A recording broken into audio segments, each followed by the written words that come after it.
Global trade war के बीच RBI की monetary policy की मीटिंग आज से शुरू हुई है।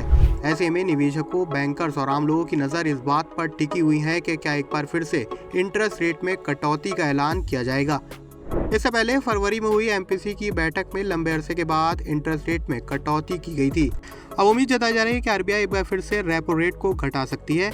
ये कटौती लगभग 0.25% की हो सकती है। यदि आरबीआई के द्वारा इस बार 25 बेसिस पॉइंट की कमी की गई तो रेपो रेट 6% पर आ सकता है, जिससे आम लोगों को लोन लेने में काफ़ी आसानी होगी। रेपो रेट में कटौती का सीधा असर होम लोन, कार लोन और दूसरे लोन की ईएमआई पर पड़ेगा, जिससे वो सस्ते होंगे और उम्मीद है कि कंजम्पशन में इससे बढ़ोतरी होगी। इसके अलावा आरबीआई की मॉनेटरी पॉलिसी की मीटिंग का फाइनल नतीजा 9 अप्रैल को जारी होंगे। आमतौर पर आरबीआई इन्फ्लेशन रेट को ध्यान में रखते हुए रेपो रेट को मेंटेन करती है। अभी फरवरी के इन्फ्लेशन डेटा को देखें तो ये 3.6% तक गिर गया है, जो कि आरबीआई के 4% के टारगेट से काफ़ी कम है। जिसका मतलब है कि इस बार फिर से कुछ रियायतें देकर कंजप्शन बढ़ाने पर आरबीआई का फोकस हो सकता है।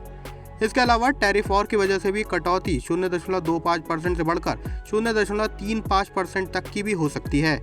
इस कटौती से आप पर इस पर कैसा असर पड़ेगा आप जानते हैं। तो अगर आपका 20 साल का 50 लाख रुपए का होम लोन है और 0.25% की कमी होती है तो आपकी मंथली ईएमआई में लगभग 700 रुपये से लेकर 1000 रुपये की बचत आपको हो सकती है। यानी साल की ये बचत लगभग 10,000 रुपये या 12,000 रुपये तक हो सकती है। ऐसे में आरबीआई की मॉनेटरी पॉलिसी की मीटिंग से आप क्या उम्मीद लगाए बैठे हैं, हमें कमेंट सेक्शन में ज़रूर बताएं।